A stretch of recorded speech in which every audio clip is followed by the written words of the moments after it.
seperti menggunakan teknologi komunikasi dan informasi untuk menunjang dalam berkegiatan, gitu ya.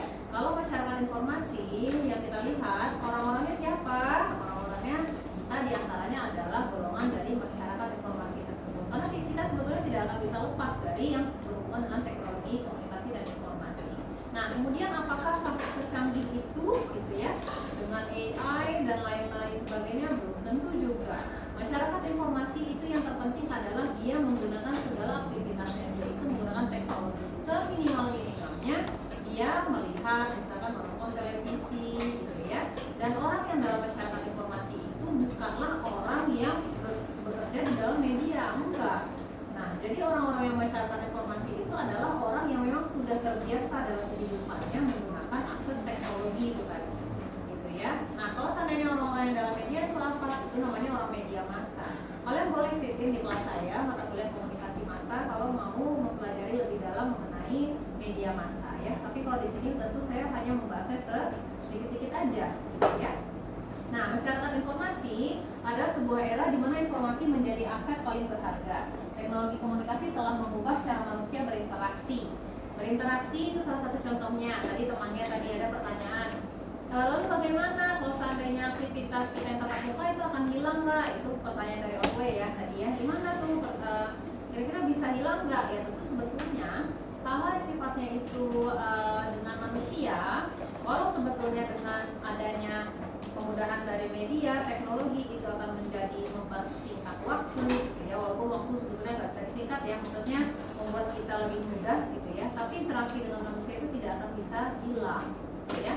Nah, pertanyaan selanjutnya, menurut pendapat kalian, apakah seorang dosen guru akan hilang karena sudah adanya YouTube ya, pembelajaran, ruang guru dan lain-lain, itu bisa hilang nggak? Nggak akan pernah bisa hilang. Karena apa? Peran di sana sebagai pengajar itu tidak akan tergantikan, gitu ya. Akan lebih tersentuh ketika ada di dalam kelas, gitu ya. Kalian bisa menangkap sinyal-sinyal yang saya sampaikan kepada kalian, dan itu didapatkan hanya dengan komunikasi interpersonal yang dilihat ya dari secara tatap muka seperti ini, gitu ya. Nah, cara manusia berinteraksi itu paling utama terlihat berubah ketika kita masuk ke dalam era atau masuk ke dalam lingkungan dari masyarakat informasi. Salah satunya apa? Gen Z kalian, ya? Gen Z itu selalu menyebalkan kok ya oleh generasi sebelumnya ya. Dan saya generasi milenial menyebalkan juga untuk generasi X ya, generasi sebelumnya. Emang seperti itu ya. Emang polanya memang seperti itu. Nah, jadi contoh cara manusia berkomunikasi ini salah satu contoh nih.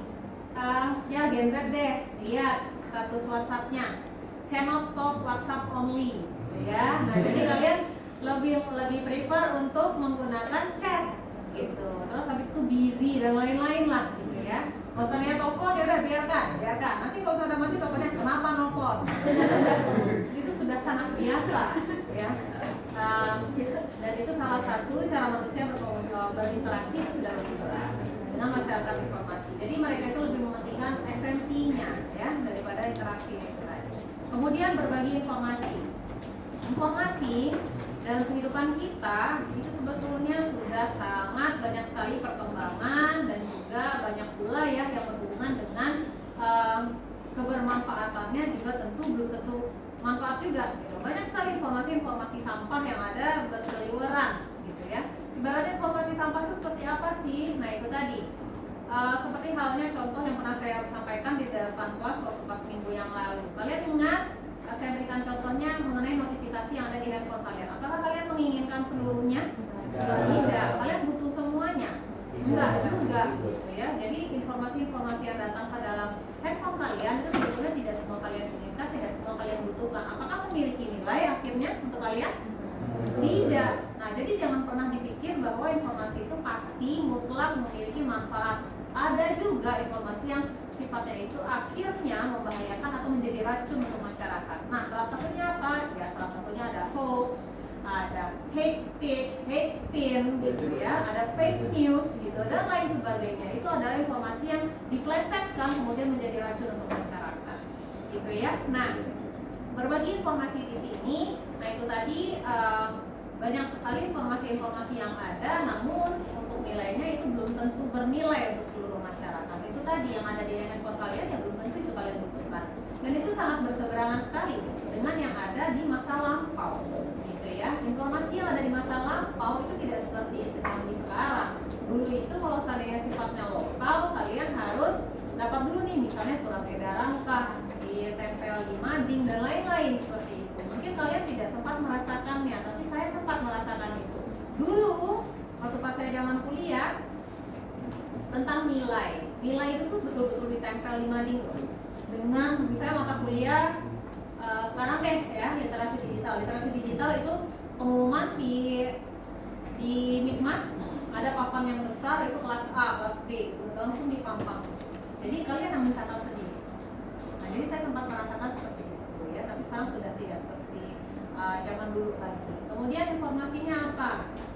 Misalkan saya di kelas ini mestinya masuk jam 1, kalau udah menunggu nih sampai 1.20 gitu ya. Terus habis itu akhirnya saya tadi 1.10 ya, 1.10 akhirnya saya datang ke sini dan saya menyampaikan nanti kita kelasnya 10 menit lagi ya, saya harus sholat dulu ya. Dan itu termasuk ke dalam bagian berbagi informasi agar kalian nggak nungguin yang datang nggak ya. Nah seperti itu termasuk ke dalam berbagi informasi ya. Kemudian mengakses pengetahuan. Nah ini juga mengakses pengetahuan. Dulu kalau seandainya dilihat ya dari zaman-zamannya kalian sih, kalian pasti sempat ngerasain deh. Buku paket, buku cetak itu dari perpustakaan pasti sekolah. Iya, tapi sekarang udah nggak semuanya seperti itu gitu ya. Misalnya masih siswanya atau kalian sebagai mahasiswa juga sudah bisa. Contoh kalian punya digitalnya, kemudian kalian punya Kindle ya. Kindle tahu kan? Tahu nggak? Tahu ya. Kindle misalnya punya Kindle itu, ataupun kalian misalnya dengan bermurah hati ingin memprint sendiri. Nah itu salah satu akses dari pengetahuan yang mana dulu itu harus menunggu nih perpustakaan buka dulu jam 8 sampai dengan jam 4 gitu ya. Dia paling lama sampai jam 7 malam. Sekarang sudah tidak ada batasan itu. Oke ya, sampai sini sudah paham? Sudah ya, lanjut lagi. Nah, menurut Putu Laksman Pebit, misi utama masyarakat informasi itu adalah mewujudkan masyarakat yang sadar tentang pentingnya informasi, ilmu pengetahuan dan teknologi, terciptanya suatu layanan informasi yang terpadu, terkoordinasi dan terdokumentasi, serta tersebar informasi ke masyarakat luas secara cepat, tepat, dan bermanfaat. Jadi garis bawahnya adalah cepat, tepat, dan bermanfaat. Itulah makanya ibaratnya itu masyarakat informasi itu tidak bisa kehidupannya itu jauh dari teknologi. Sekarang kalian mau belajar aja ya, nggak perlu lagi kan saya harus share buku, kalian beli buku A, B, C, nggak perlu lagi kan. Nah tapi saya kasih tahu misalnya judul bukunya ini, judul bukunya itu, atau kalian silakan bebas deh mau dari buku apapun silakan, yang penting kalian tidak asal dalam kutip gitu ya. Nah saya hanya memberikan catatan seperti itu, dan ini salah satu bentuk dari bagaimana masyarakat informasi akhirnya itu bisa memanfaatkan sumber daya dengan cepat, tepat, dan lebih bermanfaat gitu ya. Kalau tadi kebetulan kawan-kawan kalian tidak ada yang bertanya mengenai edukasi ya, bagaimana informasi yang berhubungan dengan pembelajaran atau edukasi. Nah, untuk pembelajaran saya tekankan kepada kalian, untuk pembelajaran tidak boleh sama sekali kalian menjadikan apa yang ada di media sosial, apa yang ada di dalam blog gitu ya, Wikipedia dan sejenisnya itu menjadi acuan dalam pembelajaran. Tidak boleh sama sekali. Namun sekadar untuk sebagai insight saja silahkan. Tapi kalau seandainya untuk rujukan tidak boleh. Jadi kalau untuk rujukan kalian gunakanlah misalnya buku digital atau elektronik ya, e-book gitu. Terus habis itu dengan artikel ilmiah lainnya silahkan. Tapi kalau untuk misalnya blogspot, WordPress dan sejenisnya ataupun Wikipedia itu tidak boleh sama sekali. Ya. Oke, masyarakat informasi itu sebetulnya ditandai dengan berbagai hal. Banyak hal yang dapat ditandai dengan masyarakat informasi. Yang paling penting dan utamanya adalah mereka itu dalam aktivitasnya tidak lepas dari yang namanya teknologi. Tidak lepas dari teknologi itu bagaimana? Contohnya, kalian bangun tidur, lihat handphone, lihat notifikasi bukan? Ya.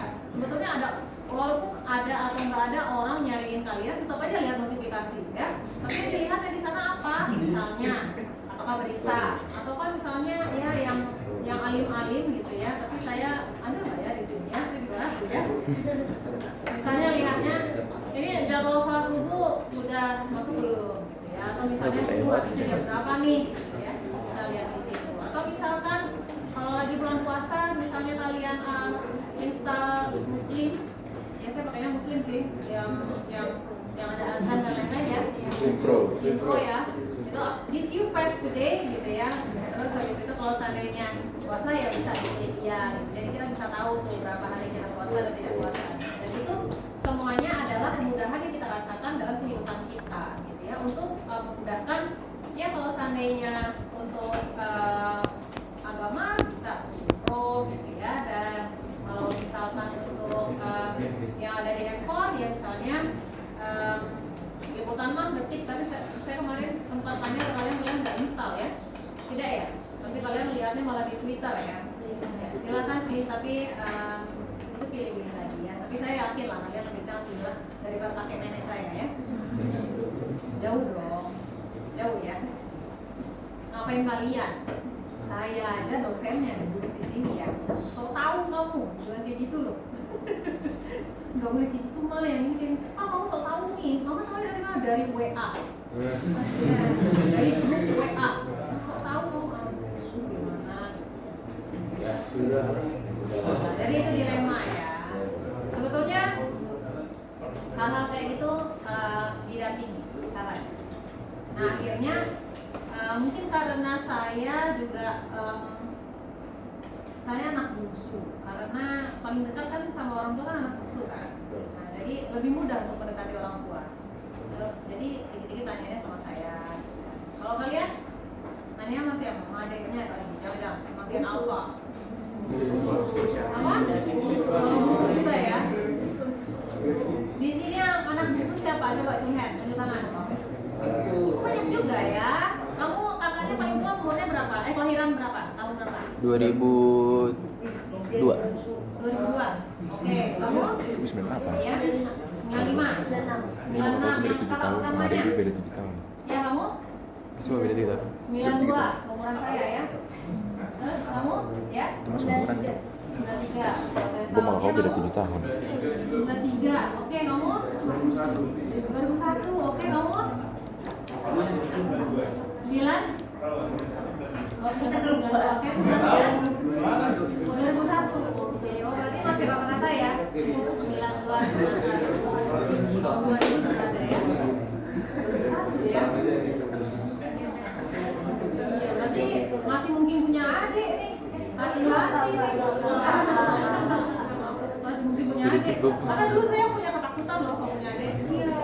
Takut jajannya berkurang. Saya tuh beda sama kakak saya yang di atas saya persis ya. Yang di atas saya persis tuh bedanya 10 tahun.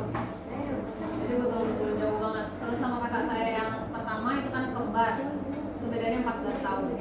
Jadi emang terasa sekali kan saya paling dekat sama mama dan papa. Karena kakak saya yang pertama itu tahun 78 mereka masih Gen X itu. Seorang tua mereka ya.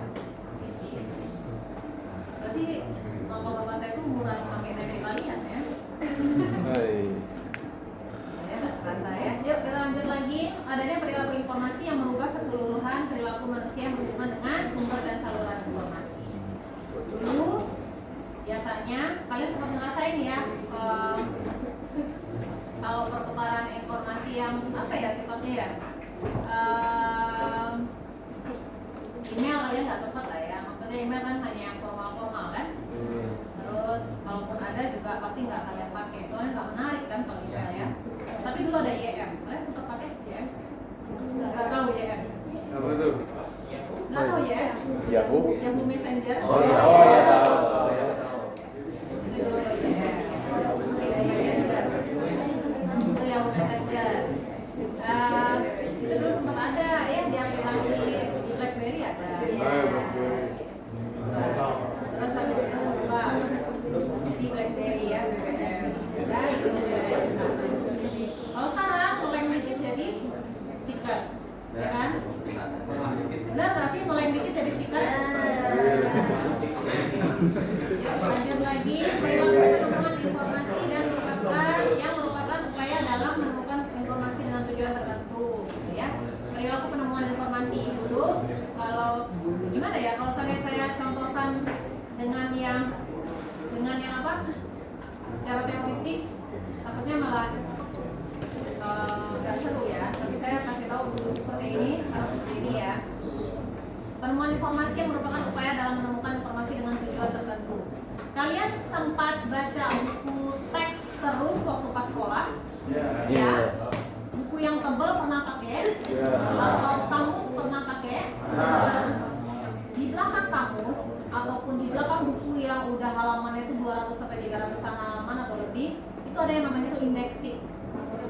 Nah, ada indexing, ada bibliografi, kalau nggak salah saya juga ada di sana. Nah, ini adalah salah satu contoh dari poin yang kedua, perilaku menemukan informasi dalam upaya menemukan informasi. Kalau seandainya dulu tuh indexing itu misalnya tentang literasi digital, itu berapa kali disebut di buku tersebut, misalnya 70 kali, tulisnya 70. Terus ada lagi kalau di bibliografi, misalnya literasi digital ada di halaman 5, 8, sekian. Terus sekarang kan kalian tinggal kontrol F ya. Nah, itu adalah salah satu perilaku penemuan informasi yang berbeda. Kalau seandainya dilihat lagi dengan yang contoh sekarang bisa kontrol F, atau misalnya kalian kalau menggunakan tools yang baik lagi ya, itu ada sistem temu balik informasi. Kalian belajar kok nanti di mata kuliah selanjutnya di semester, saya ngajar di FX itu semester 5 ya. Nanti kalian akan belajar itu bagaimana penggunaan dari rumus boolean logic namanya. Jadi dengan misalnya and or but gitu ya, terus habis itu dengan tanda titik 2 atau tanda petik gitu ya. Jadi semua informasi itu akan lebih terstruktur dan lebih mengerucut gitu ya. Itu salah satu cara penemuan informasi yang dengan rumus. Oke, lanjut lagi. Nah, perilaku mencari informasi ditujukan seseorang ketika dia berinteraksi dengan sistem informasi. Perilaku penggunaan ini perilaku dilakukan seseorang ketika menggabungkan informasi yang ditemukannya dengan pengetahuan dasar. Ini salah satu contoh aja deh. Kalau seandainya saya tadi tidak datang jam 1:10 ya, pasti kalian menduga-duga dong, ini jadi nggak ya kuliahnya, ini buku kita ada nggak ya di kampus, pasti kalian akan menduga-duga itu kan. Nah, jadi kalau seandainya saya sudah ke kampus kemudian tidak ada informasi seperti itu gitu, atau misalnya kalau saya datang sini, saya nanti 10 menit lagi balik lagi ya, karena saya mau sholat dulu. Itu sudah terkonfirmasi saya hadir ya. Itu sudah jelas sekali.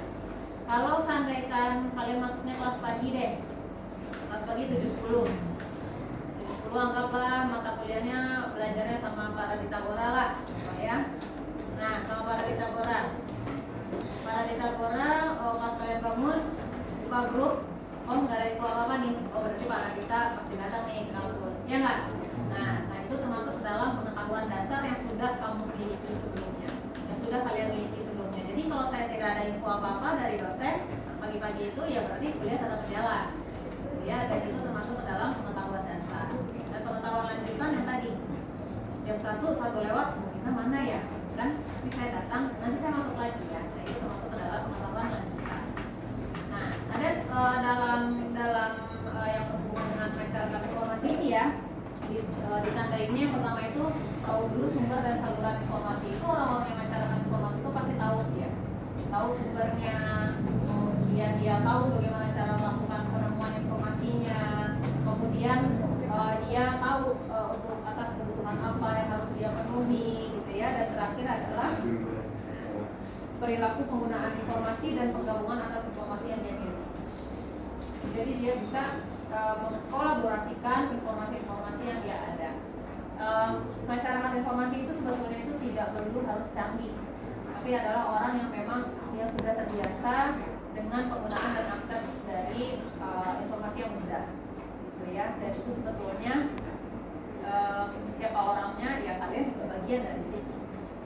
Dan kalau seandainya di lingkup dari universitas, ya berarti seluruh mahasiswa, pendidik dan dosen itu termasuk ke dalam masyarakat informasi. Siapa masyarakat informasi di dalam PN? Ya itu yang tadi, saya sebutkan.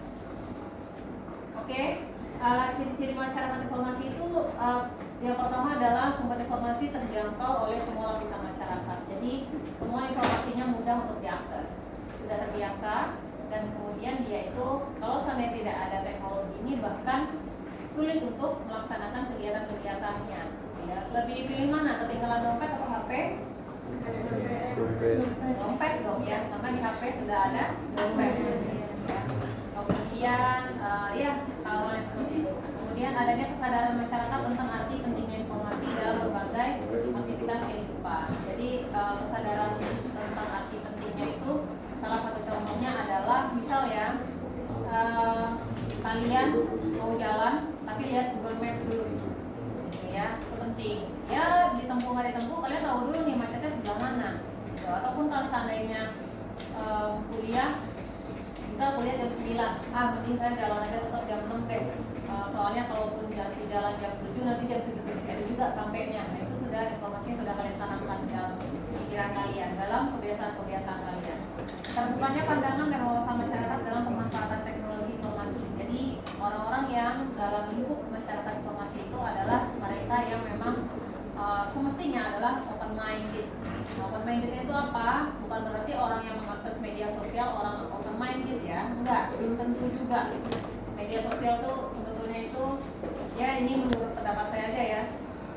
Kalau nggak curhat, ya pasti hubungannya sama pamer. Kalau itu kan media sosial kalau itu. Tapi ya tergantung kita bisa melihatnya dari sisi mana, ya. Jadi terbukanya pandangan ya tentu dengan wawasan atau ilmu-ilmu yang bermanfaat. Ya, oke lanjut lagi. Berkembangnya lembaga-lembaga perpustakaan, dokumentasi dan informasi secara merata. Salah satu contohnya seperti kalian sekarang itu misalnya mau akses informasi ya nggak hanya di UPN aja. Misalnya kalian mau main ke Crystal of Knowledge di UI, gitu ya, di perpustakaan UI boleh. Ya ada data kunjungan, kalian memanfaatkan di sana silahkan. Itu bayar kalau salah saya 10.000 apa ya dulu ya. Kalau misalnya kalian pernah main. Nah terus kemajuan sumber daya manusia, informasi dan fisik yang memanfaatkan ilmu. Jadi di sana memang orang-orang yang memang mau maju sih. Ya kalau misalnya kalian mikirnya hanya untuk hari ini atau ibaratnya masih informasi dari mulut ke mulut, yang suka gibah itu orang zaman lampau ya. Jadi jangan suka gibah yang suka ngomong dari mulut ke mulut ya. Kemudian informasi dikelola dengan baik, disajikan tepat waktu dan dikemas dengan teknologi. Nah ini juga yang berhubungan sama yang tadi saya sampaikan bahwa informasi itu dia ada yang informasinya sampah, ada pula informasi yang memang memiliki nilai dan tepat guna. Itu bergantung kepada gimananya kita berhadapan dengan informasi itu. Balik lagi, sebetulnya kalau kita lihat dalam keadaan sekarang meluap-luap tsunami informasi ibaratnya ya. Nah, karena terlalu banyak dan akhirnya banyak pula informasi-informasi yang sifatnya itu sebetulnya berdampak buruk untuk diri kita.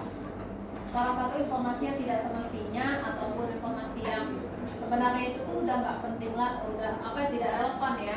Kalian lihat TikTok Fadel sama Loli tahu ya? Fadel Loli tahu ya? Nah, saya pernah lihat itu baru tadi malam apa malam kemarin satunya lagi ya. Jadi itu ternyata itu ada orang membuat plesetan video melihatkan kalau si Nikita Mirzani ini hadir di persidangan kemudian itu melempar berkas. Itu sebenarnya tidak sopan ya. Dan saya perhatikan ini sepertinya bukan keadaan yang seperti sekarang Nikita Mirzani gitu ya dari tampilannya. Ternyata itu sudah sidang yang dilakukan tahun 2018 atau 19 lalu. Jadi, nah itu juga sebetulnya adalah informasi yang bahaya. Ketika itu disampaikan, wah ini intinya nih udah nyampe di pengadilan karena dia sudah melaporkan udah masuk pengadilan gitu ya, dan sedang diproses sekarang ini berani loh untuk melempar ini ke tukang sol gitu ya, dan lain-lain. Itu sebetulnya tidak benar pula ya, tidak ada. Oke, yang lainnya kalian bisa baca ya, nanti akan saya share. Nanti ada 2 ya materi yang harus saya bagikan ke kalian. Sampai sini apakah ada pertanyaan? 238. Apakah ada pertanyaan? Ada pertanyaan enggak? Tidak ada. Kita absen juga sudah ya. Jadi rekan-rekan semua, mata muka kita hari ini sudah saya rasa cukup ya untuk pertemuan kita di minggu depan. Jangan lupa kalian harus